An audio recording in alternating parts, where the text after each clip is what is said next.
in this cult, their eyes will start to slowly open and say, wait, well, you told me it's their fault, but they said they haven't even been around. So how is it their fault they're not here? Now, of course, the liberals are going to say that's why it's their fault because they weren't here. But then it's too late because then people will start to think, well, wait a minute. If they were here, you're going to say it's their fault, but they haven't been here. So you've been able to do everything that you've ever wanted to do. And I'm still living like this. That's when people start to wake up. It's happening in Detroit and Chicago right now. People are looking around and saying, Detroit, this city's in shambles. And Obama hasn't helped. And the Democrats have been running it for the past 50 or 60 years. How is it the Republicans' fault again? They're starting to wake up. And I will go back to this a study or poll that was taken where 59% of African Americans say that government is the problem. Now, 10 years ago, you wouldn't have had anywhere near that. But this shows that people are beginning to wake up, and you have to, like Indiana Jones, have to sort of take that torch and stick it in their gut and burn them to wake them and to snap them out of it. Don't actually take a torch and start trying to burn people. I'm speaking figuratively here, folks. But you got to wake them up before you can make them see. And the only way you can begin to wake them up is take yourself out of the equation. See, we want to say, us on the right, rightfully so, we want to stand in there and defend our position and then say why we're right and this is right and why it works. And all we have to learn how to start saying and doing is, you know what, in selective cases, just saying, we weren't there. Can't be our fault. We weren't there. And then see what you get back. They can't say anything to that.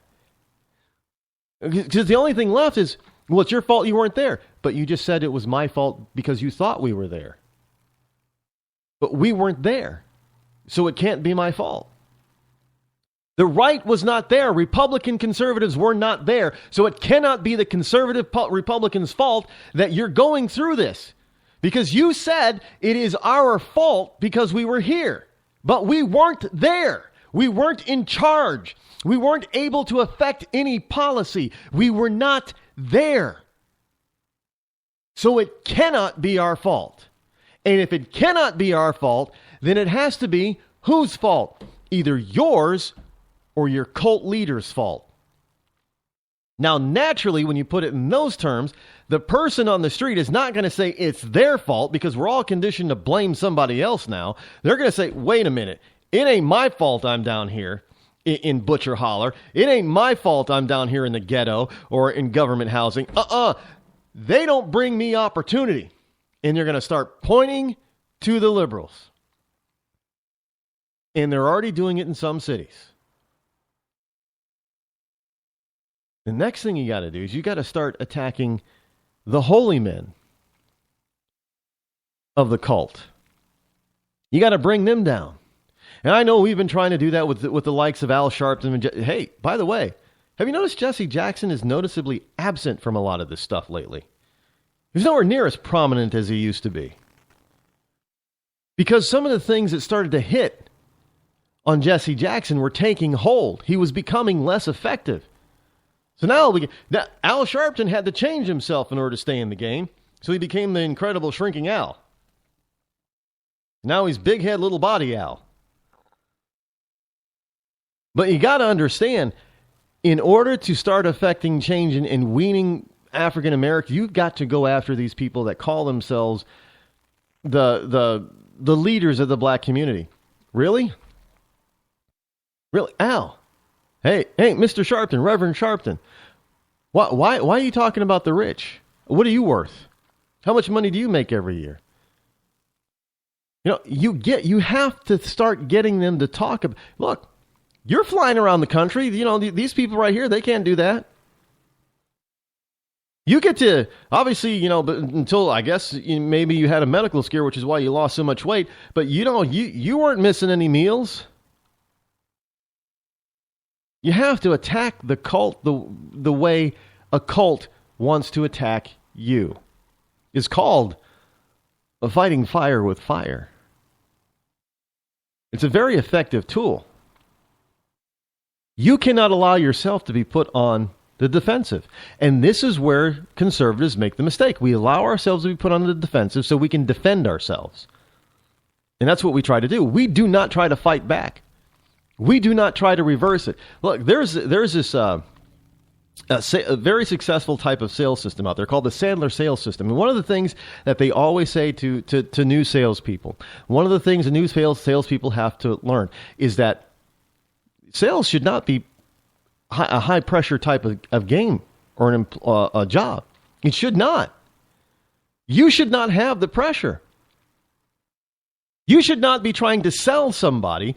You should just let the person that you're talking to sell themselves. Put the pressure on them. Take it off of you. You don't get paid enough, and even though some salespeople get paid a lot, you don't get paid enough, so the system says, to take on the pressure. Why would you do that? So we have to look at the same thing.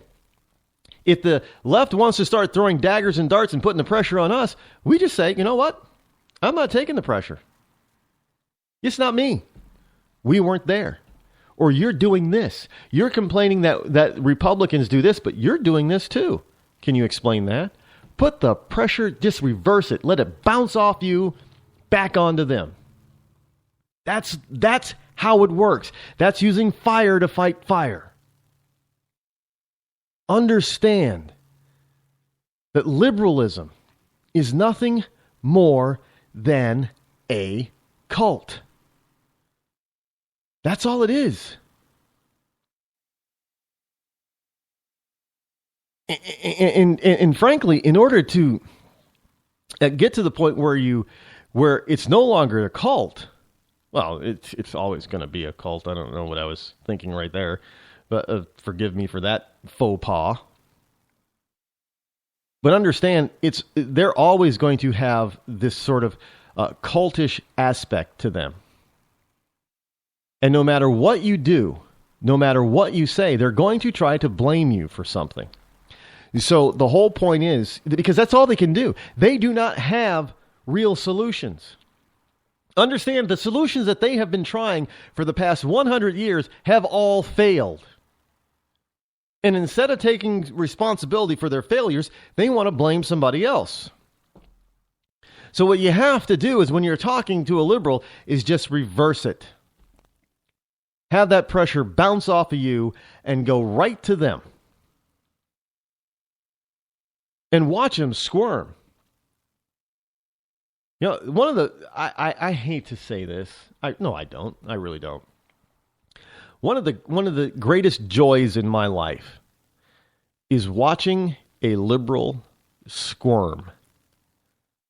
The reason why I listen to this guy talk a lot. But the reason why I like Juan Williams is because Hannity and some of his guests sometimes, they make him squirm.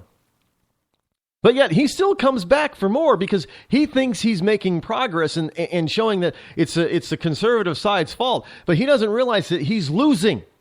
99% of the time, Juan Williams loses. And he sits there and he squirms.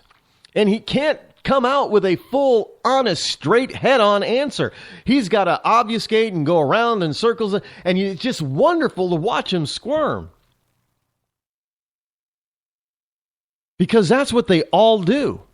When you reverse it on them, you back them into a corner, you'll watch a liberal squirm. And that, well, obviously that's when they start calling you all kinds of names and saying that you're an... Look, I had it the other day, and somebody, we were discussing with somebody in these stupid chemtrails. And, he was telling me I need to watch this video. I said, you know what? I've already seen the video. And I've seen this video and this video. And I read this report and this report on the idea. But I've also read this, and this, and I've seen this, and this that refutes all of that. I've even seen interviews with pilots. I've even seen them from your side saying this plane is a chemtrail plane, and they sneak onto the tarmac after it lands, and they try to film to see where the spray is coming out, and there's nothing. Nothing. So I said, you know what? There's so much evidence that debunks that, but you're too close-minded to view it. Do you just want to believe that they're chemtrails, or do you want to know the truth? And I watched him squirm. Because when you get to the truth and when you want to know the truth and that's what you're about, you want to espouse the truth. And they don't. They just want to express and forward their own personal agenda, and you hit them on it and you reverse the pressure. They squirm like hell because they don't have an answer. They don't. So that's what we got to do, folks. You got to get them to squirm. Because if you get the cult leaders to start squirming, well, the rank and file, those cult members will start to see it and they'll begin to wake up. And they'll say, false prophet, false prophet, boo, false prophet. Telling you that's how it's going to work. We conservatives have got to stop taking the pressure. If you take the pressure, you cannot win the argument. It's very difficult. If you reflect that pressure back on those who are your accusers, you're not going to have a problem with it. Not at all. You are not going to have any kind of problem whatsoever. In fact, you're going to, as you get better at reversing the pressure, you're going to find yourself thoroughly enjoying it. You're going to enjoy it so much that you're going to want to keep doing it. And as you keep doing it, you're going to notice that some people are going to start to flip. Some of the people within your sphere of influence are going to start to flip. They're going to flip from being a liberal to being a conservative. It's going to happen. I've already seen it happen. So you don't need to take the pressure. We, on the conservatives, we don't need to take the pressure. It's the liberals that need to take it because they're the ones that created it. They try to create all kinds of scenarios. And we've also got to stop this idea that if a liberal comes up with an idea, then we've got to come up with our own counter to that idea. No, we don't. It's like Obamacare. Well, you know, the left is trying to do something about healthcare. What are your ideas? Why do I got to have an idea? I say leave it alone. Government doesn't belong in it. That's my idea. Get out of the way. No. You got to come up with a healthcare plan. No, I don't. Here's my plan. Get government out of healthcare because they've screwed it up. There's no way for you to fix it. No plan by government officials is going to fix it. Get out of the way. Get out of the way. Why do you want to dictate how people get their health care? Why do you not want people to make their own decisions on health care? You start asking those kind of questions and they'll go, well, no, we want people to have, control over that. Really? You want people to have control over their health care? We'll explain this law that takes that out of their hands. Stop trying to follow them and come up with an idea that's better. If there is no need for an idea, say it. Put it back on them. And tell them, we don't need an idea. We just need, the only idea that we have is that you get out of the way. Plain and simple. I mean, the free market, let me decide for myself. I don't need you to decide for me. You do not have to be an outlier. Do not be an outlier of this cult.